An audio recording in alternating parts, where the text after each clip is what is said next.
So today we're heading to Crescent Lake. We're going to be heading to kind of get your head wrapped around that. It is a little bit south of Waldo Lake. I did a video on Waldo Lake a while back. Neat place for sure. I'm not sure if Crescent Lake is a glacial lake or not. Maybe we'll figure that out with the ROV if I get on there. Should be good to go. What I'm targeting is at the southwest kind of area of the lake. It looks like there's two little peaks sticking up out of the water. And from Google Earth, you can see like it looks like two little mountain peaks sticking up through there. So that kind of piqued my interest.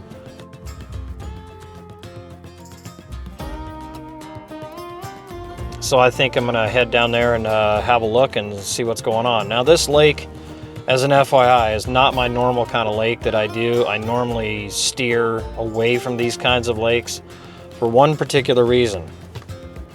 This lake has power boats on it, and you can see that from the satellite imagery. The shoreline is just beat to a pulp. Not all of it from boats and wake boats, but I'm sure some of it's due to water levels being low at the time that the pictures were taken. As you can tell, it raises and lowers. You can see the lines in the sand and stuff around the shoreline. Yeah, power boats, they typically make things difficult to film. If I've got the ROV out there, I've got to be 100 times more careful because of the tether. You don't want somebody coming by being a jerk and cutting your tether and then your ROV sinks. So yeah, it's going to be an interesting experience. Also, you got to deal with the noise, power boats and stuff like that. So hopefully being kind of in the middle of the week, I won't have too much problem. We'll see when we get down there. But those two little raised areas, I don't want to call them mountain peaks. Those two raised areas look interesting.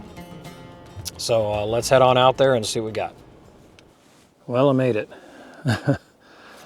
It's about, I don't know, 6:50 by now. Yeah, 6:50, we'll say 6:48. And got here a lot later than what I intended. So, things happen, right? So what happened was I got almost to Eugene and realized I forgot the cable for my ROV, the tether. So after driving for 2 hours to Eugene, I had to drive 2 hours back and go get that. I briefly thought, I'll just keep going on and, but I really want the ROV. That's kind of the thing about this lake, is it's said to be somewhat clear. So I kind of want to see that. And then there's two little possible raised areas. In some images, it looks like the peaks are above the water. Other images, they look like they're below the water. So this may be interesting to try to find, especially this time of year with the snow melt. They might be fully submerged. I don't know. That's part of why I'm here. Anywho, so I got here a lot later, so I don't think I'm going to make it to the lake today. That would not be wise. But this campground that I'm at, I got lucky and they had some openings. And it's really interesting. I think it's called Horseshoe or Horse Falls or something like that. It's, let's see here. I can actually give you the name right now. It is called Whitefish Horse Camp. Whitefish Horse Camp. Now, what makes this one interesting, I'll say this one, maybe the others are the same way, but behind me here, and every one of the campgrounds that I've seen here, are horse corrals. Every one that I've seen here. At the other end, way at the other end, there's 2 or 3 people up there that have some horse trailers and stuff, but the people are bringing their horses here.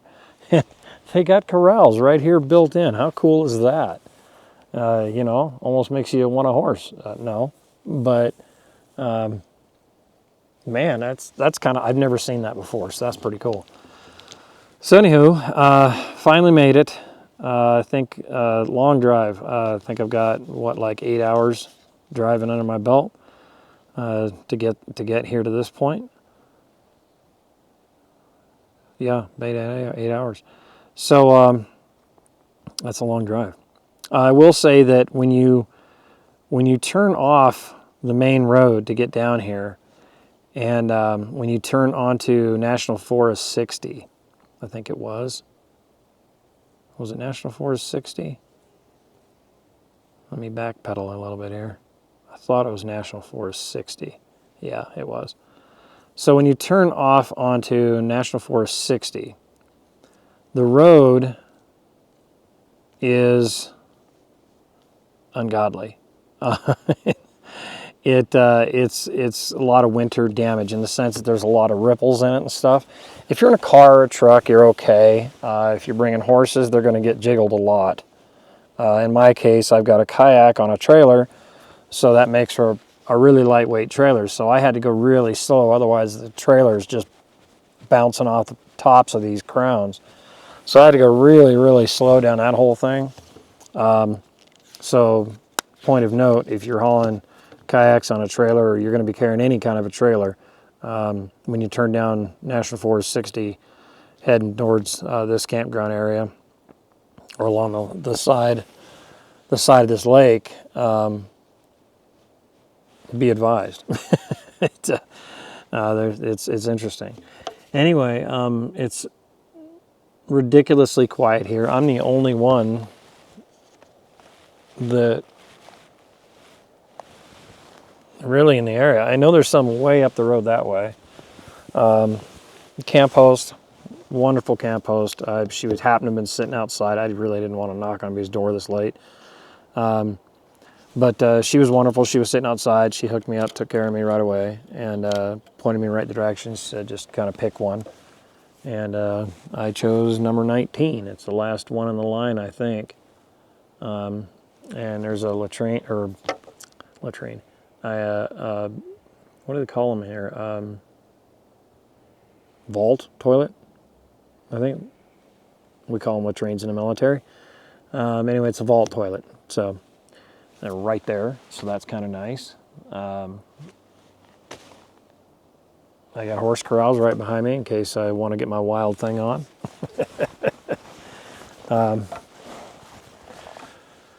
So I checked, I got a little downloaded digital protractor on my phone, and I lay it on top of my rooftop tent before I decide my final parking space.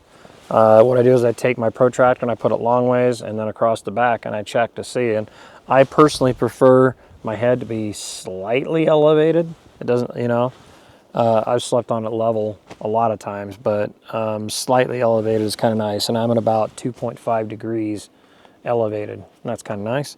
Left to right, dead on. So that's cool. So that's where she's going to sit. So I think what I'm going to do is I'm going to go ahead and get my tent set up. Nice and shady. It's later in the evening. I'm not going to need the awning tonight. And we'll see what happens then. Catch back in bed.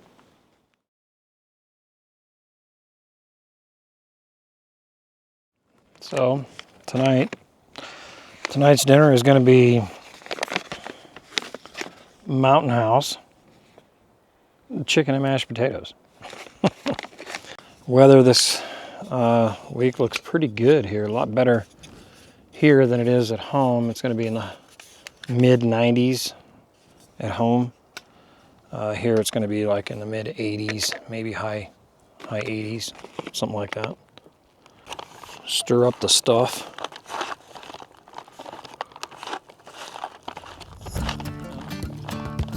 I'm going to eat.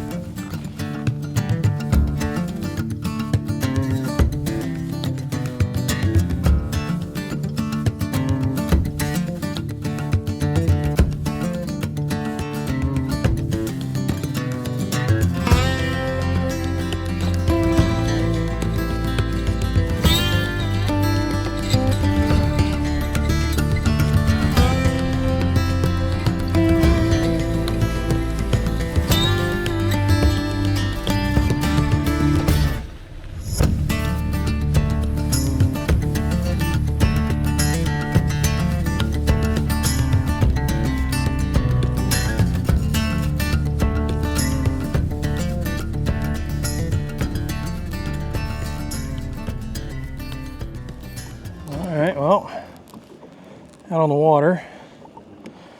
I don't know if you can see it back there or not. My car is way back there on the shore. So far it's going pretty good. This water is definitely clear. Man, it's pretty close to Clear Lake, but it's not. It's definitely got more of a green hue to it. But I mean, for a lake like this, that is incredible. These are few and far between. Right now the water's glass. Flip you around here so you can see. Water's beautiful and glass out there. And unfortunately it's a little hazy, but I'm not sure what that is out there. Obviously a cinder cone volcano. Yet another one. Those things are everywhere in Oregon. On a clear day, I'll bet that's awesome. I'm not sure if there's a fire somewhere. And it doesn't smell like smoke, but I'm not sure if there's a fire somewhere or what. Because I don't think that's just haze, so it's probably a fire from who knows where. But I bet that's an absolutely stunning view without the haze. Anywho, as far as what I can see, I'm cruising kind of along the shore over here. Let's turn around here. Cruising right along the shore, not too far from the shore, trying to get an idea of what the substrate looks like here. And what I'm seeing mainly is a lot of sand. On the other side, I see down deeper some kind of green vegetation, but I'm not seeing any big rocks, boulders, things like that would lead me to think it was like a glacial formed, but obviously I'll find all that out later. I didn't want to come here with a preconceived idea as far as, you know, what this lake is, what it has in it, and why. Because I don't want to have those ideas. I want to discover while I'm here. Then I can work out the details later. So, anyway, I'm going to cruise on up this way a little bit. I think I'll hit that second peak out there.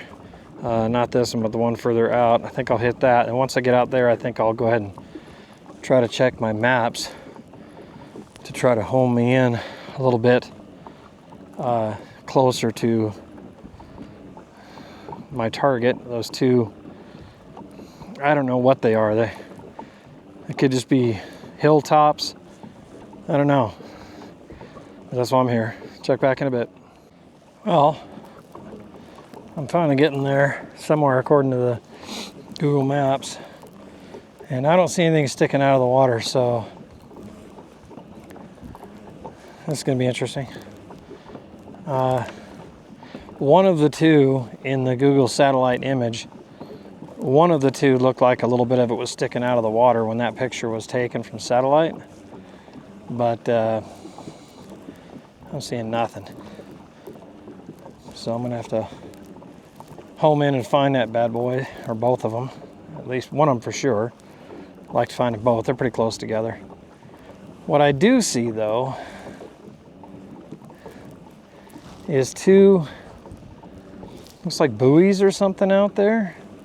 Maybe those are warnings for boaters to stay away from so they don't hit them.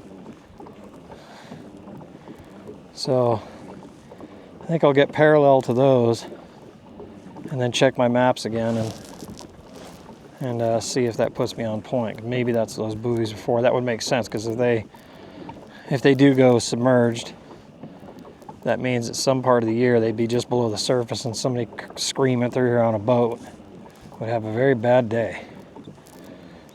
All right. Okay. Found it. Found target one. And it looks like, from the surface, it looks like just a highly elevated area, you know, kind of like a hilltop, but it definitely gets shallow. It is underwater right now, and these two buoys are just kind of a general guideline to let boaters know that there's rocks in the area. They're not hooked right onto them. I'm actually heading towards the furthest out buoy right now from the rocks, and you can see the water's getting quite a bit deeper. So I guess if you know the lake, don't go between these two. Or if you're planning on bringing a power boat through here, do be advised, don't go through these two buoys down here. So the question is, can I tie off to this thing somehow and launch my ROV? That'd be kind of cool.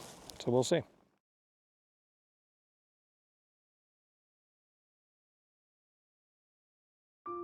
So my initial impressions was, as soon as I got in the water, was this has likely been dug out by a glacier. And so looking around for debris left from a melted glacier, like rock piles, things like that, that have been shaved off, this is likely underneath that substrate, nothing more than just bare bedrock. And that's probably just debris that's been built up over centuries.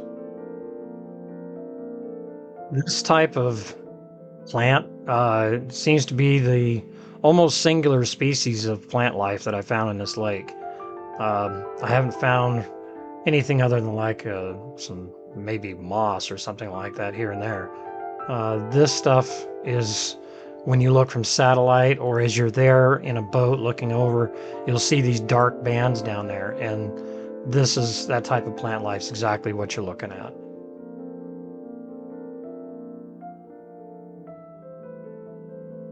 So here you can see I've located a debris trail from where the glacier got hung up on the rise in the bedrock.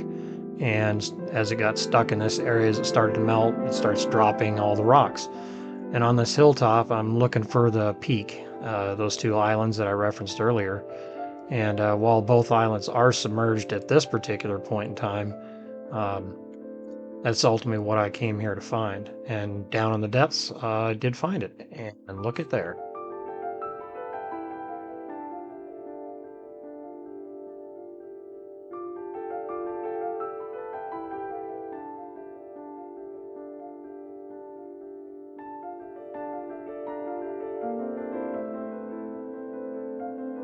At this point, I'm about 6, 8 feet underwater, but you can see two boulders in this particular scene that are pretty close to the surface. I'm going to guess they're maybe a foot or so, maybe a foot underwater.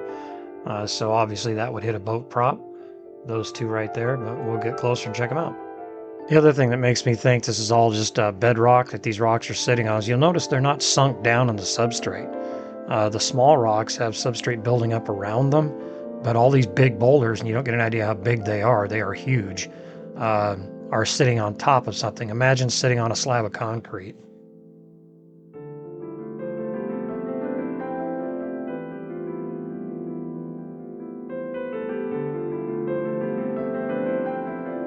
So this particular rock, in my best guess, given from what I saw, I'm going to say it's probably about 9 to 10 feet across. It's a pretty big boy. So this one is also on top of the hilltop, and you can tell by the shape of it, it would be an absolute disaster for your boat to hit this thing and just rip you open like the Titanic. It's about, I don't know, 6, 7 feet across or so. So it's a pretty big boy. You can see behind it, there's several large ones in the area.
Well, outside of those two hilltops, you can see it's pretty much just wide open and flat with just some plant life out there, which is kind of to be expected, with a glacial formed lake like this. And this is coming up to the second hilltop with the rock pile. So this is pretty much the peak of the second hilltop, the smaller of the two, and you can see it's just a debris pile of rocks that the glacier drug in and deposited right here in this area. Off in the distance you can see one good one sticking up, which I suspect is possibly the one that you can see in satellite images if the image is taken at the right time of the year.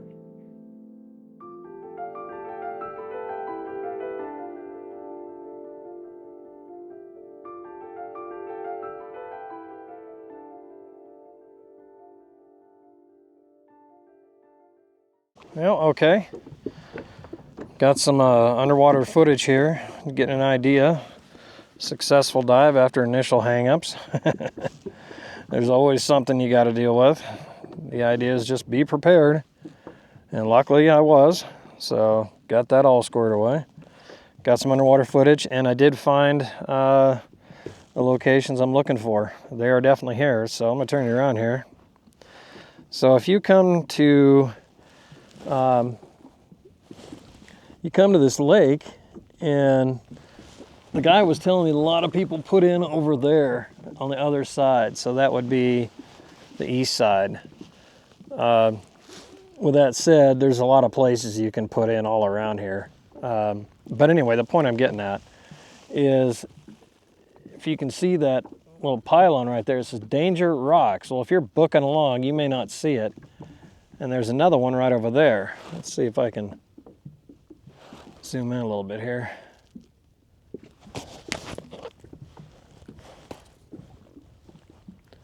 So there's one right over there, and the other one is right there.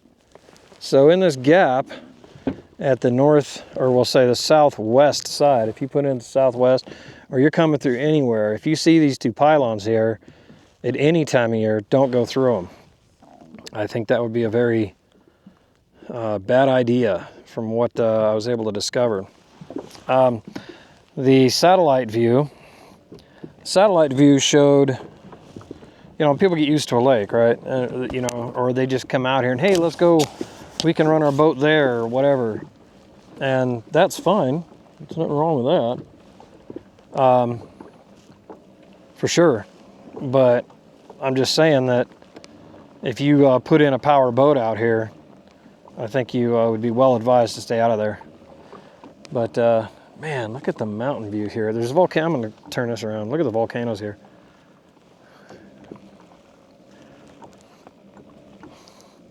So you got one there, one there, one there, one over there, one over there. That looks like a normal mountain, I would think, which of course is another type of volcano typically, if it's peaked like that. Anyway, I think I'm gonna head on back towards that way. I can tell the wind's picking up. Luckily, you're not gonna believe this. You're not gonna believe this. The wind's in my favor. It's actually pushing me back. So it's not bad yet. Anywho, so yeah, it's pretty long paddle back. So I'll check back in a bit. I'll say one thing about this lake. It is a really beautiful lake. I mean, surrounded by trees, you know, at least till God forbid a fire comes through here. But you know, like the north side of Waldo's been just hammered twice. And Waldo's not that far from here. So I know the very north end of Waldo got hit, and then the northeast side where the amphitheater and all the campgrounds and all that stuff got completely wiped out. But this place here, don't get me wrong, there's still a lot of beautiful places at Waldo, so don't let that stop you. At the, we'll say southeast side, there's a hiking trail all through there. Southeast side's beautiful, whatever, but this place here, I mean, everywhere you look, there's a nice beach, and it slopes in everywhere that I can tell. Looking at satellite or from my own experience here, everything looks like a nice gradual slope everywhere. See that white line out there all on the shoreline. It's It's a very gradual slope into the water. I mean, I was able to just slide my kayak in and not even get my feet wet. But it's really gradual, and this is a heavy kayak by the time I put all my gear on it. So yeah, beautiful lake. I will say that there are power boats out here, so get ready for some waves like this, you know. And if it's anything like Waldo, be ready for some winds during the day. Gentleman I talked to earlier said that the winds usually kick in here at about 11 or so today. They're going to hit at 11. So these rollers I'm getting in now are from a boat that went through way over there a little bit ago. But yeah, when I first got out here, it was total glass. But if you're kind of allergic to power boats in a kayak, maybe you're not, maybe you're new or whatever, stick to the shoreline area. And really, that's probably the best anyway. That's where you're going to see most everything other than where I just went and filmed those two underwater islands. Does that make sense? Underwater islands? I don't know.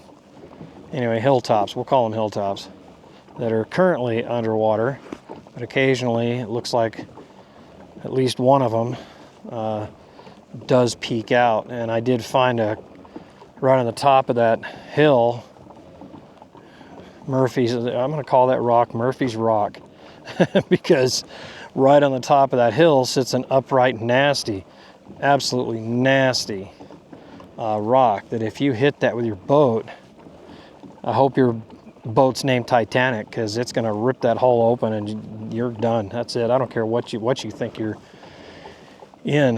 That's a nasty rock, and it's just sitting there. So anyway, we'll keep on going. Okay, so I landed on this little island out here. Take a look at some of these rocks out here. And a tree. What are you doing here, Goofy? This rock here is interesting. One could argue that's water weathering. It could be. Pretty interesting. All kinds of different rocks here. Here we have some lava. Two of them. Another one. Different type of lava here. Different type of lava here.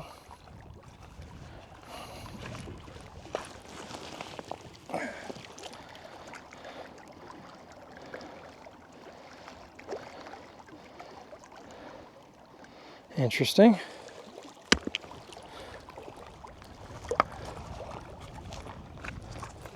Lots of different types of rocks here. There's a pink one. As you look around down here, there's lots of different types of rocks. What I wonder is, in fact, this is a glacial, because look at this. This is bedrock.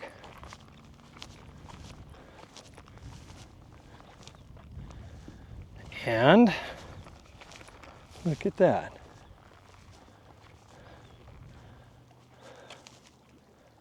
All the lines point that direction. All the scrub marks where it's been scrubbed off. Over here too.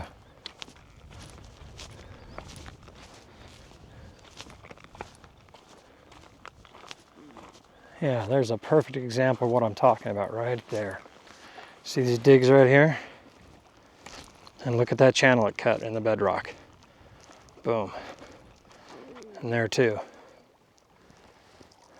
Oh man, look at this runway. Look at this runway.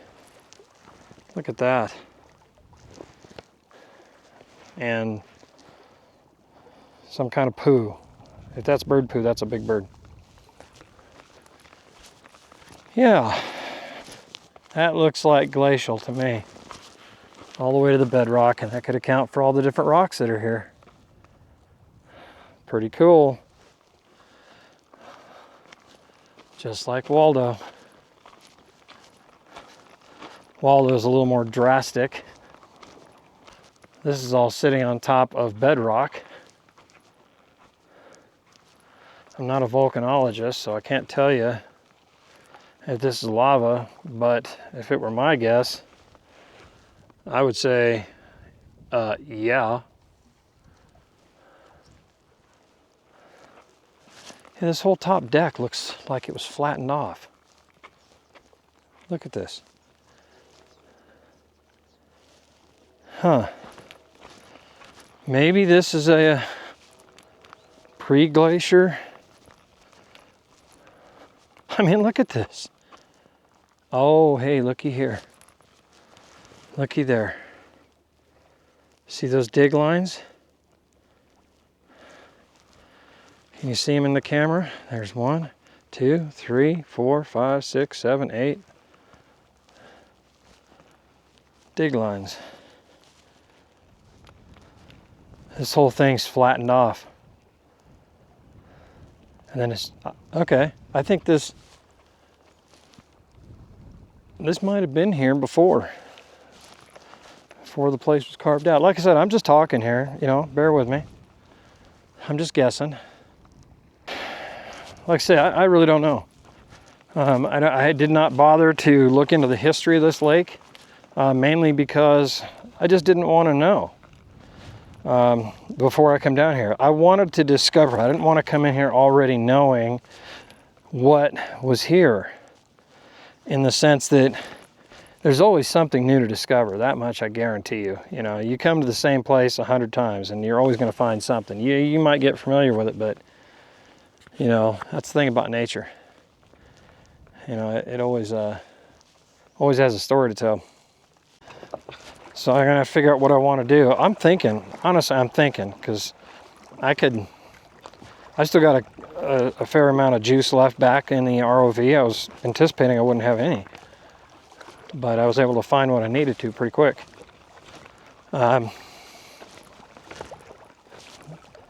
So I'm actually thinking about maybe going over to Waldo, to an area of Waldo I had not explored that I kind of wanted to check out. Because Waldo's not that far from here. It's pretty close, really.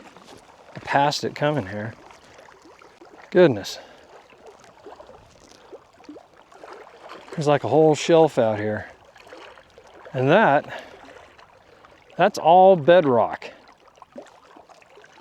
All this, besides the bird poo.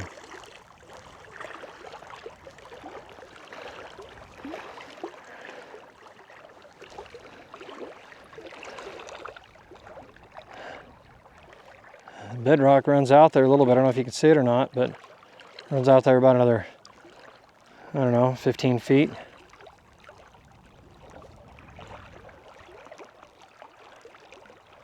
White sands over there till it goes off. This is really pretty, and the water's just clear enough, you know, where you can actually really enjoy it. It doesn't just like 2 feet down, it doesn't go to murky yuck, you know. You know, like a lot of lakes at about 3 feet, you know, 3 to 4 feet, you know, you've lost all visibility. You can't even see past that. And you go swimming in a lake and you're lucky if you can see your feet.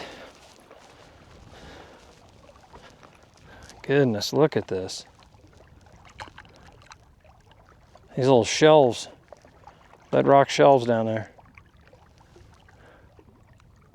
Wow. Yeah, and look at these striations right here.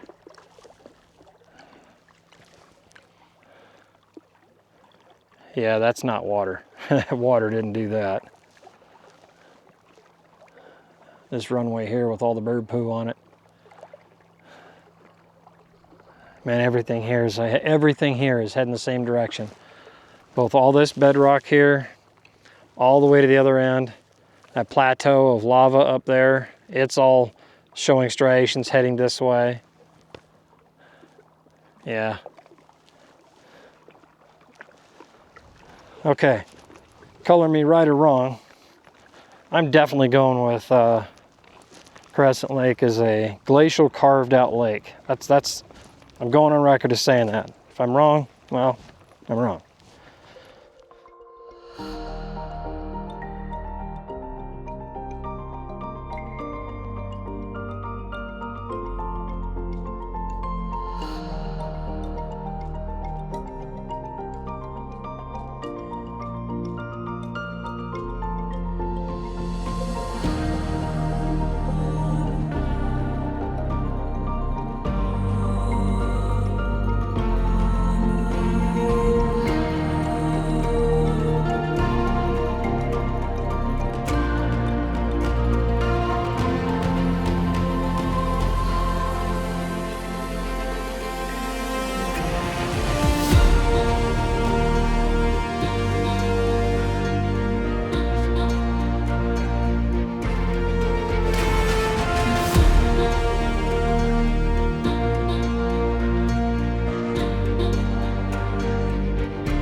So Crescent Lake, it's east of Eugene a little ways, south of Waldo Lake.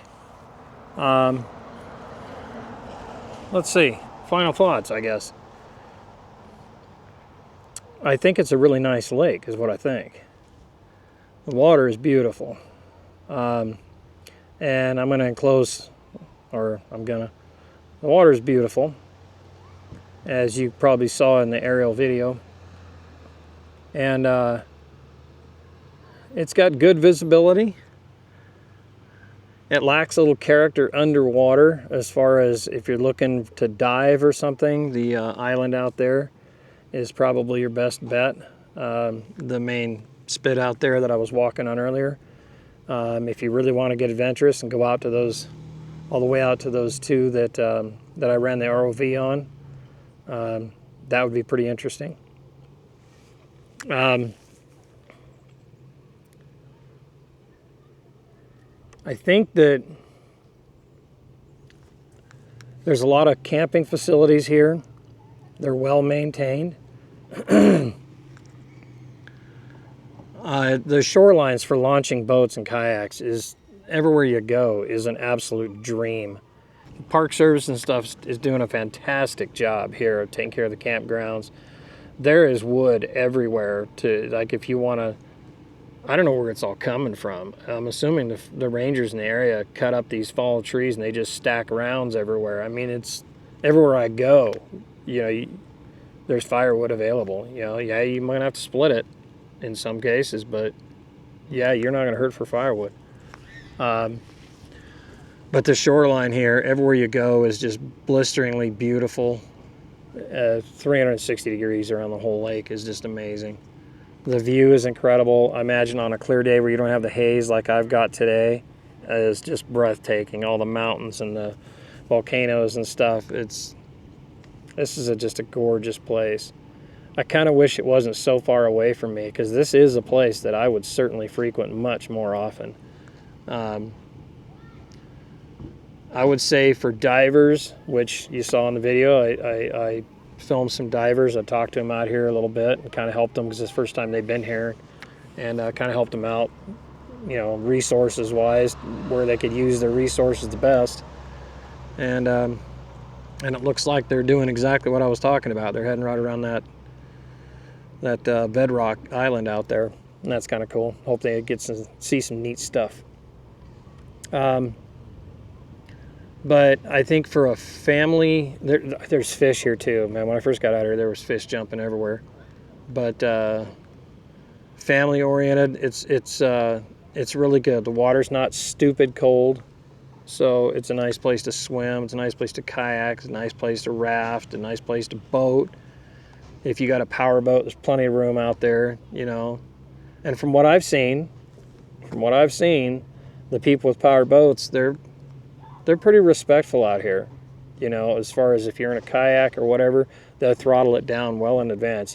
Yeah, the waves are going to catch you sooner or later, of course, but I was really pleased. And we got a guy on a jet ski out here now. Oh, that's kind of cool. So yeah, jet skis too. I always forget about those things. So if you're around the Eugene area or whatever, in Southern Oregon, this is a sweet spot. It really is. It's beautiful. I love it. I really love it. So would I recommend you go here? Yes. Let's see. How many stars out of 10? I'm going to give it a 9.5, I think, really. I really do. I mean, the world is not about what I like to do, of course. I'm always looking for something interesting underwater, and there's not a lot of that here. There is some, but not a lot. With that being said, and what I found out here, I feel pretty confident it's a glacial lake, glacially carved. And perhaps those two islands that I found out there are just debris piles left over from that. Like the last 2 icebergs or something melted in place, and all the rocks they were carrying just dumped right there. You see that, and yeah, 9.5, I think. It's a 9.5. So anyway, if you haven't been to Crescent Lake, this lake is definitely worth your time. Definitely worth your time. And cool too, if you got horses and you want to ride your horses through the trails around here, well, guess what? They got horse corral things, and yeah, I know a lot about horses, you can tell. Yeah, they got corrals up there, so you can camp, you can corral your horses and then take them for a ride. It's freaking cool. I've never seen that. I'm sure there's more out there, but the first time I ran into them, it's pretty neat. So anyway, A+ in this place. So again, I'd like to thank all my subscribers. Every single one of them matters. Every single one matters. It helps with the algorithms. The more subscribers you have, the more people are liable to have some of the stuff show up on their feed or something of the sort. And all the likes and the comments people leave. I love comments. They're so much fun. It's interesting how people you don't even know will comment, and you end up in many cases having a conversation with these people. It's kind of cool. People with similar interests. So I guess that's kind of fun. But yeah, thank you to my subscribers, and I appreciate the people that click like and leave comments, and even if you don't, I appreciate you stopping by and checking out my videos. I really do. Most of my videos are aerial, land, on the water, and underwater video footage with a lot of focus on Clear Lake. That one is my heart and soul lake. But another good success. So with that being said, this is Dana Price at Amber Dog Productions. Experience nature. We'll see you out there.